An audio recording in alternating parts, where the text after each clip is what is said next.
back to Overthink, the game show where I ask contestants a series of Overwatch hot takes to see where they stand. Feel free to play along in the comments to let me know what your opinions are on these hot takes. And if you'd like to actually be on an episode, go ahead and sign up in my Discord. I host these live on my Twitch channel most Sundays, so please go follow me on there to catch a show live. And lastly, please don't forget to drop a like and subscribe for more content like this. On the floor, as you can see, we have a lot of pucks. That's ugly. Like, we don't want to deal with that stuff, right? So I always have the contestants clean it up, you know, but put them to work a little bit before the game show starts. But this group of people is a little different because they're all people who play an organized play. They are, you know, pro players of sorts. So I want just the best puck cleaning of all time. Go, right, I'm amping.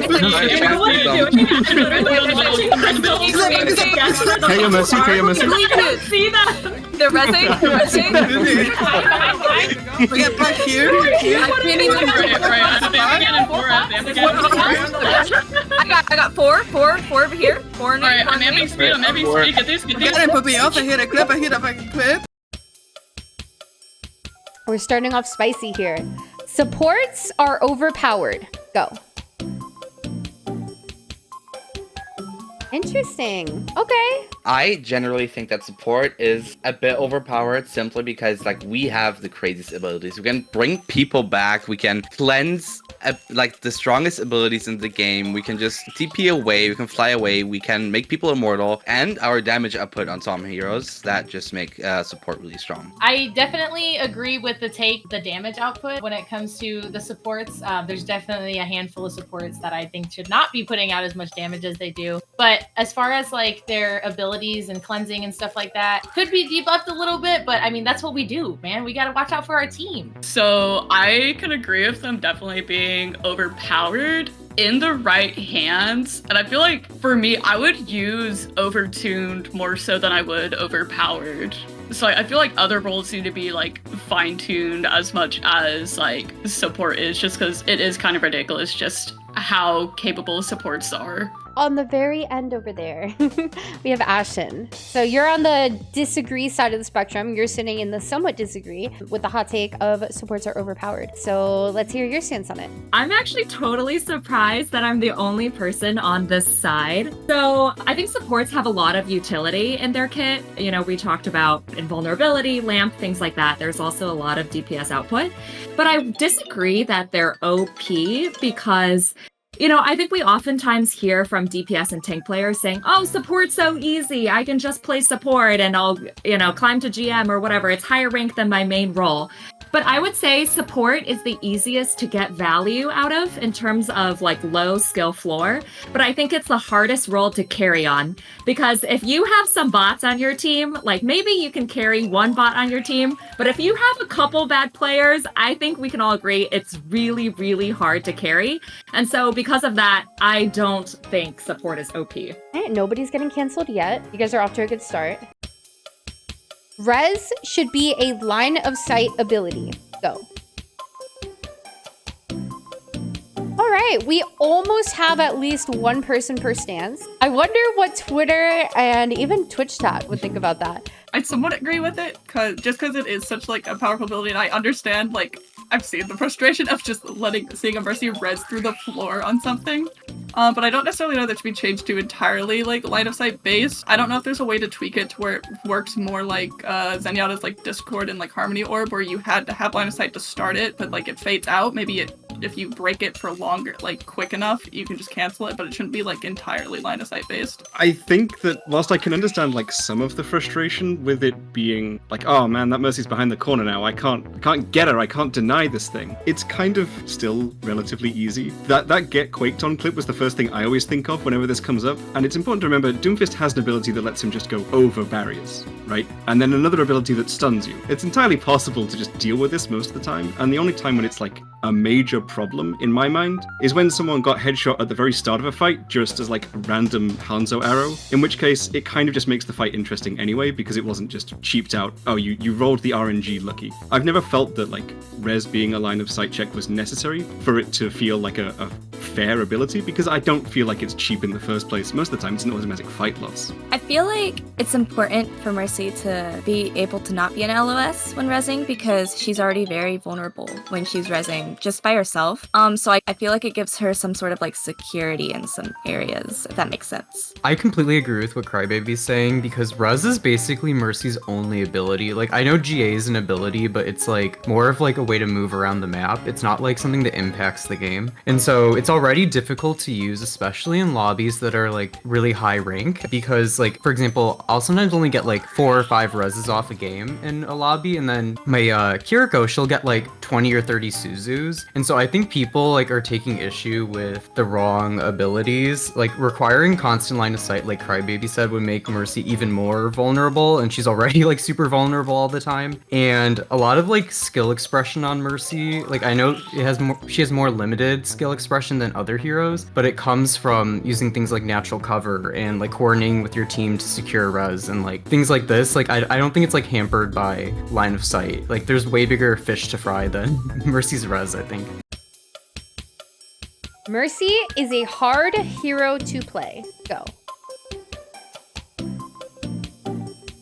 This is actually pretty split. Nobody is on a hard, like, agree or disagree stance, but there's like a good amount of people on both sides of somewhat agree and somewhat disagree, and 2 people in neutral. I think like she has a very low like skill ceiling. Like there's not much to gain, and her floor is also like quite low. But it's also like about the nuance, like the skill expression, how you res, how you move is like what makes it up. So she's very, very easy to learn and like medium to master. I definitely agree with what Brightside said, and I feel like my main reason for thinking that Mercy's one of the harder heroes to like play is because you have to have really, really, really good map awareness. You know, being able to slingshot around the map, have really good positioning. I mean, that's with a majority of support heroes, but with Mercy, like, you know, we only have so much cooldown on our GAs, you know, with our ultimate too. Like we have to play around the map so much, and that's like a support's like thing. Their main thing is staying alive. So if they don't have good map awareness and stuff like that, like that's my main reason for thinking that Mercy is hard to play, because it takes time to like learn where you can stand, where it's easy to get hit by something, you know, and plus knowing characters' abilities too. Like it really does take time to like know all this stuff. So that's my reasoning. Would you argue that there's a lot of that only applies to Mercy and not so much other characters in the game? I would say majority of my argument would probably go more towards like the positioning and stuff and map awareness. Like the whole positioning thing, like, yeah, of course, like support is support and every support should have fair positioning. But I think mostly for Mercy, like because we have so much mobility, like that's where my importance comes from. I've been playing this character since she had a 5-man res as her ultimate, and she's gone through so many changes over the past few years. I do believe that she's a great starter hero for anyone like starting in Overwatch, but there is a level of technicality to it that people can increase their gameplay abilities and make her actually viable in higher tier gameplay. So I'm kind of in this neutral area of, yeah, she's a great starter hero, and yeah, she can be very easy, especially at lower ranks, but there is like a skill ceiling that can go much higher than like what she's originally supposed to be at. I disagree with the fundamental idea that certain heroes are easy or difficult. I think that anyone who can't recognize the individual like mechanics and skills that go into playing a certain hero well are usually just either very naturally good at the hero or actually really quite bad at the hero. I've never seen anyone once earnestly say, oh, this hero is really easy, and then load in and actually play them well without having practiced it. It's usually complaints you see for like Mercy, Moira, Symmetra, Mei, anything that, like Right Click said, doesn't have that like hard, raw aim requirement. But the number of times that I've seen someone throw a game with a bad res or a bad wall or a bad teleporter, like, I just think that there are no easy or difficult heroes. I think you need to be skilled in a variety of ways to get a variety of different values. Okay. Sogmaster, do I see you shaking your head, disagreeing? Somewhat. I'm kind of on the fence. More in the sense of that some characters are point and click and you can automatically aim, such as Symmetra, and that some characters you have to actually aim, such as Kiriko or Baptiste. There's definitely such thing as an easier hero just to learn, like, you know, if like a, say, a silver or a bronze player were to start the game, or anybody were to start the game, they would naturally gravitate more towards someone like Mercy, maybe, or maybe they would gravitate towards someone who can be a little bit easier to pick up at first. But some characters are more or less in tune with like a beginner more than like a higher class kind of character, if that makes any sort of sense. I don't really think Mercy is hard to play, but she's definitely harder to get value with because you need to have mechanical skill, etc. Playing Mercy for a lot of people is just walking around and holding healing, while it doesn't bring a lot of value most of the time. She could be easy to play, so she's not hard, but she's just easy to make plays with, etc., like getting safe reses off or even maybe kills. I totally agree with the last person who was speaking because I think that Mercy like is not hard to pick up, and I don't think that's a bad thing. Like, I'm gonna take this question further, and like a lot of people will hate on Mercy and think like, oh, she's so easy to play, like people who play her are boosted. I really don't think it's a bad thing. I think it's actually good for the community because even if she's not considered like a super hard character, like Overwatch is like a very inclusive FPS game where like a lot of skill expression is through things other than like, and I don't know the right term for this, but like hit, scan, aim. Like if people want to like argue about what hero is the hardest, I think, and they're like thinking solely about aim, they should go play like Fortnite or Call of Duty. Like this game is way more similar to like World of Warcraft where you've got like tanks and healers and DPS, and there's just a lot of like nuances to different heroes. And so I completely agree. I think Mercy's not like hard to pick up and like invites a lot of new people to play Overwatch, which I think is good. However, I do think like there are better picks. Like in top 500, people usually will not be happy that you're on Mercy. There's just usually better heroes to pick right now, like Ana, Bap, and Kiri. So that's what I would say. DPS is the easiest role in the game. Go. I'm actually pretty shocked to see this because I feel like, and listen, Twitter isn't the most accurate, credible, you know, source to get my news, okay? But I do see a lot of people on Twitter, a lot of support players in particular, saying that DPS is the easiest role in the game. So I was very curious to see what people say about this. Okay, I'm gonna get absolutely cooked on Twitter. Don't clip this, don't post this on Twitter, but out of everything in Overwatch, every role, tank, support, DPS, I kind of feel that, you know, DPS is kind of sitting on the back line, while the supports try to keep the DPS and the tanks alive while also giving intel on other spots. The tank has to control the tempo as well. If you get one bad tank, you basically lose a game. DPS, you could probably have like 2 really bad DPS, but if you have a good tank and you have some good supports, you could basically just carry the game on that. In my experience, there have been so many times where tanks and supports have completely carried the crap out of just DPS in general. That's not to say that like one's easier than the other, because I believe that every role is created equal. Quote me on that. Every role is created equal, I promise. But just in the grand scheme of things, I feel like DPS is kind of less intuitive, I feel. I can't wait to cut that out of context and make that my Twitter preview clip. Please don't, please don't, please don't. So I definitely agree with majority of what Swagmaster said, but the only reason that I stayed and somewhat agree is because there is a bit of a skill level to playing DPS and knowing who to target and whatnot. But I agree with, like, they don't have to carry as much. The bad tank is like, that's it, you know, like, it's important to have a really good DPS on your team, because if you have 2 bad ones, I mean, there's still a chance because you can pick it up, back up with support. But DPS just kind of has to, like, you know, I feel like they have a little bit different mobility, and they are able to maneuver around the map as much. And, you know, as long as they're doing enough damage, I mean, I'm in a lower elo. I'm in silver. I peaked gold, but, you know, I feel like my experience, I've had, you know, supports be able to like pick it back up. You know, it's DPS. I feel like I play it a little bit, but it's not like as exciting to me as playing support. So I just think it's a little bit easier. All right, cool. We have 3 people and somewhat disagree. So who would like to go out of the 3 of you? Oh, Crybaby, do you want to go? Do you want to go? Wait, whichever is fine. I would like to go if that's okay. Go ahead. Okay. So polite. We need you guys to like fight. Come on, get me views. I really feel like DPS, it kind of depends because you can like be carried if you're not doing very well, but at the same time it's like you need to pull the weight for your team as well. Like it's a 5-person team, and I feel like if you're not pulling the weight, then it's like it's harder to win. DPS, you also need to aim as well, and I feel like people who come from like maybe games who like are like cozy games or something like that, like don't have like the skill to aim and stuff, and it takes like some time to build up. So I would like to preface this with this might just be a skill issue on my end because I am horrific at DPS, but like I do think it takes skill. I don't think it's the easiest role. Like I feel like the easiest is going to be like subjective to like what your play style in an FPS game is going to be.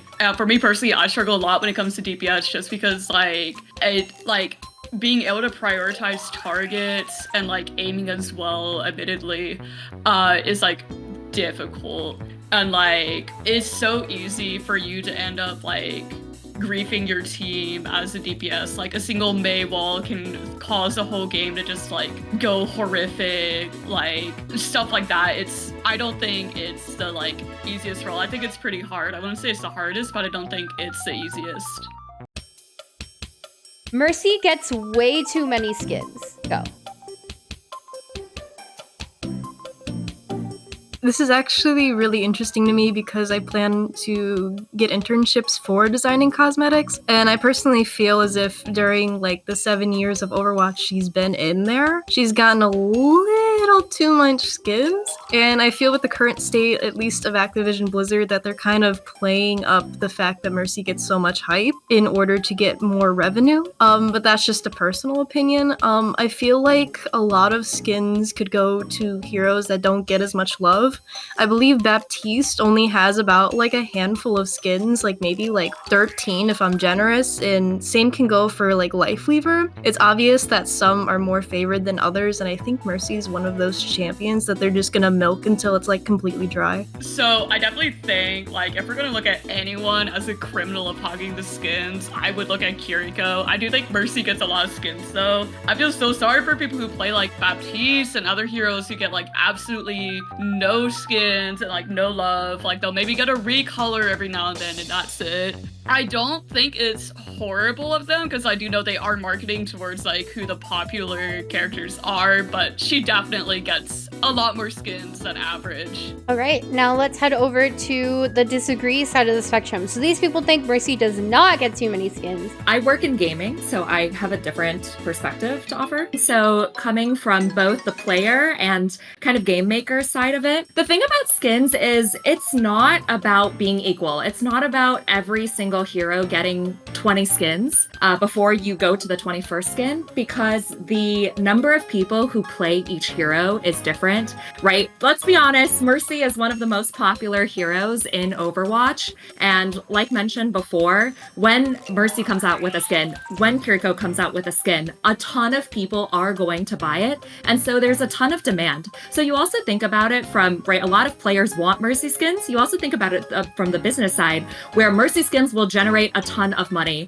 And at the end of the day, I know players hate to hear this, but games do need to make money in order to fund these teams to continue producing new content, putting out, you know, amazing heroes, maps, modes, new skins. And so it's kind of a virtuous cycle. And so from the business perspective, like if it makes money, yeah, go make more Mercy skins. And that's why I disagree. I think Mercy could always use more skins.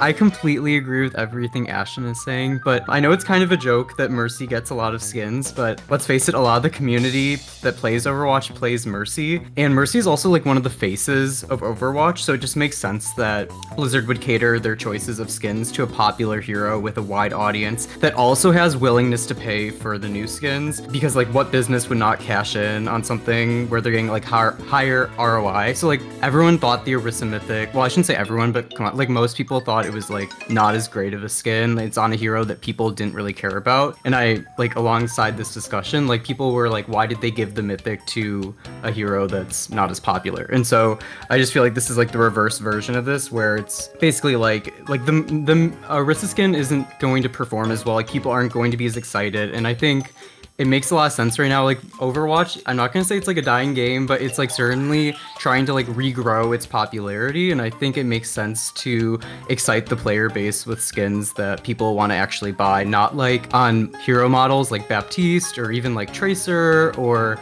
even like Ash. Like these types of heroes, I think they're like, it's harder to be creative with them, whereas I feel like Mercy as well just has like a creative hero model and like concept where you can come up with like cool flashy ideas, whereas Baptiste just is like a man with a gun. For me, I'm mostly of the opinion of why argue for, oh no, only the popular one should get the skins and the others should not, or no, we should balance it out.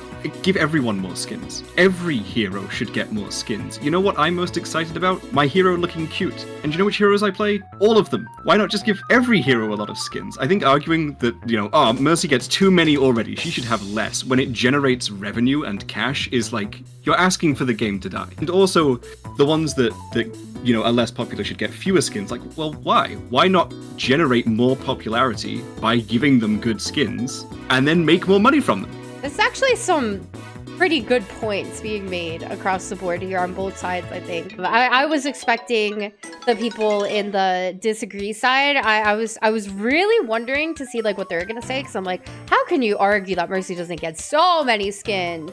But you guys made some pretty decent points. I'll give you that. I think the Season 9 changes will be good for the game. Go. So I agree with this, with the new that it's gonna bring a positive change, because for one, the new comp system can't be worse than this one. The Blizzard devs have been, in Overwatch 1 especially, they've been too careful, which is why metas remained for what felt like ages.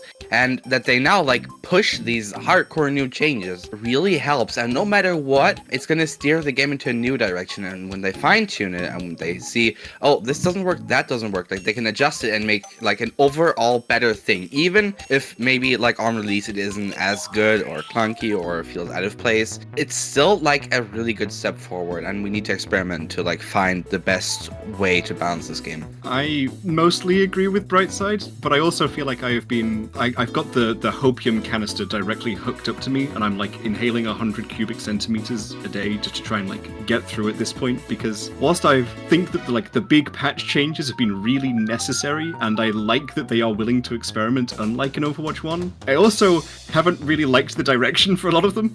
I think that they've kind of done the opposite of the way that I would approach the problem, and at this point I'm kind of just like, the way that I would do it is no longer viable. It's kind of too far gone, so I just want to be really hopeful that they are going in a direction that will eventually work out, because even if I don't agree right now, it's kind of too late. And I want to say that I agree, I want to say that I think that the changes will be really good, but I'm so apprehensive, and I have to be like, I can't fully agree. I like the idea, I just think it's the wrong way to go about it, but I still am happy that they're doing it than just like sitting around doing nothing. The new patch has a lot of content in it. There are a lot of changes that they're changing a lot about the game, and I really enjoy that. In concept, Overwatch's execution is not always great per se, and when it's not great, they're not always willing to make the change to revert things. So on paper, I like it a lot, but past experience leads me to believe it's not going to be great, so it's just kind of a gray area of depends on what the devs do with it after it gets feedback. Personally, I feel like it's too much change. Like, a little change is good, but like, a little at a time. I feel like this is just too much, because like, we're gonna have all these changes, and then there's gonna be like people having to balance them out like for the next like 6 months, and during that time, it's going to be really exhausting to go through that amount of change. And honestly, it's kind of like they're killing off their game. And the players that have been playing for like a long time, like having to adjust, like that's normal. But like for the people like that kind of struggle with the current adjustments, I feel like that's really going to hit them. It's almost like they couldn't balance 5v5. So they're trying to like try something entirely new to make up for it. It also just makes the skill ceiling lower, like way lower. I do have a question for Crybaby. Why do you feel like it's gonna make the skill am I allowed to ask this? I'm sorry. Yeah, of course. Why do you feel like the skill ceiling will be lower? Personally, I feel like increasing projectile size, the passive healing. It's gonna make the game easier to grasp. I know like that's kind of a good thing, but at the same time, in higher ranks, having like, I don't know, it's just like I feel like the people who are going to be like plat are gonna be like diamond. And it's like they're making it kind of more spread out, trying to make people who are a little bit lower ranked, like that are like, there's so many people in plat, they're trying to make them a little bit higher, or like, yeah, that's what I think. All right, so we'll have that be the last one. Those are all the questions that I have for today, but I appreciate you all coming on. Thank you so much. And something that chat always really likes to see, and the YouTube viewers as well, which I'm hoping Ride of the Valkyrie viewers like to see as well. People love when everybody pops their ults together at the end. So I'm going to give you guys a 3, 2, 1, and we're going to pop these ults. You ready? 3, 2, 1, go. Wait, there's one set of wings that's different. The imposter among us. Kill them. Who is that with the pink wings? Get him. 2 to the 1 to the 1 to the 3. I play easy mode and I play to win. I love to die and I like to BRB. All systems checked out. Group up with me. 2 to the 1 to the 1 to the 3. I'm here to party. GG. A giant gorilla can keep up with me. You can't be serious. I'm